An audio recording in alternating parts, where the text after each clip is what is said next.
Hello, myself Devanand Dwivedi from SD financial services. आज का हमारा टॉपिक है फाइनेंशियल फ्रीडम। आशा करता हूँ आप लोग सभी बहुत अच्छे होंगे। ये वीडियो शायद थोड़ा लंबा हो सकता है बट ये बहुत इम्पॉर्टेंट है।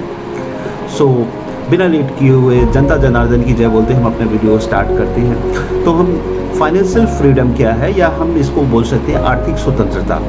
आर्थिक स्वतंत्रता क्यों इम्पॉर्टेंट है और इसे पाने के लिए कौन कौन से विशेष बिंदुओं का ध्यान देना चाहिए। तो पहले बिंदु है, अगर हम फाइनेंशियल फ्रीडम को पाना चाहते हो तो हमें पहली चीज़ तो बहुत इम्पोर्टेंट तरीके से हमें जो प्लान करना चाहिए वो हमारा हेल्थ इंश्योरेंस है। हेल्थ इंश्योरेंस क्यों इम्पोर्टेंट है हमारे लिए, बिकॉज क्या होता है किसी के जीवन में सबसे ज़्यादा आर्थिक विषमता अगर किसी वजह से आती है तो वो बीमारी होती है, वो इलनेस होती है। तो मेरा कहना है कि आपको हेल्थ इंश्योरेंस बिल्कुल लेना चाहिए और अच्छा खासा हेल्दी हेल्थ इंश्योरेंस लेना चाहिए।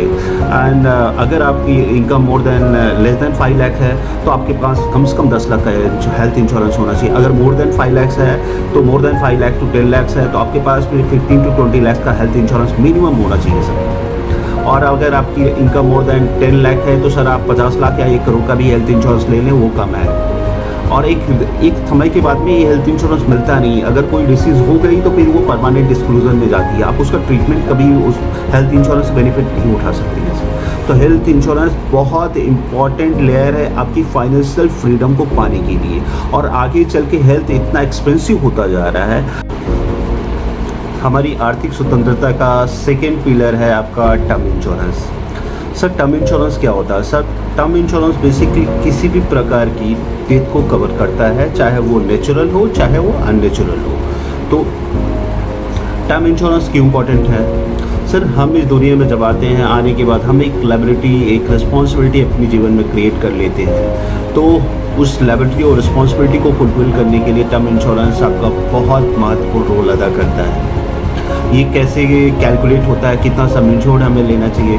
तो सर अगर आपकी 10 लाख की इनकम है तो आप आराम से 2 करोड़ का टर्म इंश्योरेंस ले सकते हैं। और अगर आपकी एज कम है, आप अर्ली बाय करेंगे तो प्रीमियम इसका कम आता है और आराम से आपकी जब तक आपकी टिल रिटायरमेंट तक के लिए रख सकते हैं। तो और इवन टर्म इंश्योरेंस में आफ्टर 1 ईयर सुसाइड भी कवर होता है।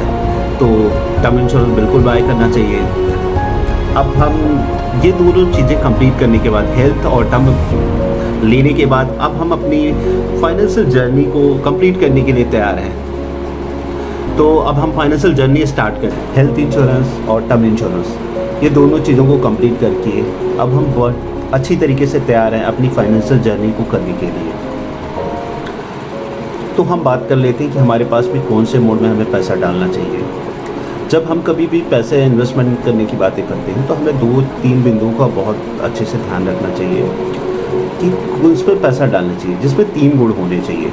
लिक्विडिटी होनी चाहिए, लोअर टैक्सेशन होना चाहिए और इन्फ्लेशन को बीट करने की ताकत होनी चाहिए। अगर ये 3 गुण जिसमें हैं तो वहाँ आपको पैसा डाल सकते हैं। देखिए सर, अगर हमारे पुराने ट्रेडिशनल इन्वेस्टमेंट देखें, प्रॉपर्टी, गोल्ड और एफडी, तीनों मोड में अगर हम बात करें तो तीनों की अपने अपने एडवांटेज हैं। प्रॉपर्टी की ब्यूटी ये है कि वहाँ ह्यूज चंक ऑफ मनी लगता है, बहुत पैसा लगता है, बहुत हाई टैक्सेशन होता है और लिक्विडिटी बिल्कुल नहीं होती। प्रॉपर्टी आप अपनी इनकम के हिसाब से दे सकते हैं, उसमें बिल्कुल पैसा कभी रातों रात ज़मीन डबल भी हो जाती है और कभी 10 साल भी 20 साल भी लग जाते हैं डबल। तो ये प्रॉपर्टी आप अपनी इनकम के हिसाब से देख सकते हैं। दूसरा गोल्ड है। गोल्ड में सर हमारे पास में जो गोल्ड होता है वो ज्वेलरी फॉर्म में होता है और ज्वेलरी फॉर्म का रिटर्न जो होता है बहुत लोअर होता है और लगभग 4% के नियर अबाउट 4% होता है सर। तो 4% से अगर रूल नंबर 72 कहता है डबल करने जाए तो हमको 15 से 16 साल लगेंगे। तो गोल्ड भी आपका इन्फ्लेशन को बीट नहीं कर रहा है सर। थर्ड है हमारा एफडी, जहाँ पे बहुत सारे लोगों का बहुत ज़्यादा पैसा पड़ा है और लोग एफडी को करते हैं, ये बिल्कुल गारंटेड है। तो सर नहीं, आप गलत समझ रहे हैं। बहुत सारे भारत में बैंक में डूबे हैं और डूबते हमने कई इन 10 वर्षों में देखे हैं। तो एफडी भी आपका 100% श्योर नहीं है सर, कुछ भी गारंटी नहीं है जीवन में सर, बट फिर भी लिख के तो मिलता है। तो एफडी का जो रिटर्न होता है वो लगभग आपका सर 4 या 5% होता है, उसमें टैक्सेशन होते हैं और टीडीएस होता है सर। तो अगर टैक्सेटेड टीडीएस को काटेंगे तो सर उसका भी रिटर्न लगभग वही 4% 5% रहेगा। तो इससे भी आपको रूल नंबर 72 कहता है 15-16 साल यहाँ पे भी आपको पैसा डबल करने के लिए लगेंगे। तो चौथा क्या है? तो चौथा क्या है सर, हमारे आपको देखिए ऐसा है कि इक्विटी में आना पड़ेगा। अगर आपको पैसा बनाना है तो आपको इक्विटी में आना पड़ेगा। इक्विटी में बहुत अच्छा पैसा बन रहा है। तो इक्विटी में आए कैसे? आप इक्विटी में म्यूचुअल फंड के थ्रू आ सकते हैं। म्यूचुअल फंड में आपको लॉन्ग टर्म में बहुत अच्छा पैसा बना देता है। सर लास्ट 30 ईयर्स में म्यूचुअल फंड ने इतने ट्रेमेंडस रिटर्न दिए हैं, आप अनबिलीवेबल। तो इसमें आप एसआईपी के थ्रू छोटा छोटा अमाउंट डाल सकते हैं। ये 100 रुपये से स्टार्ट होता है, कभी भी स्टार्ट कर सकते हैं, कभी भी बंद कर सकते हैं। इसमें कोई भी आपको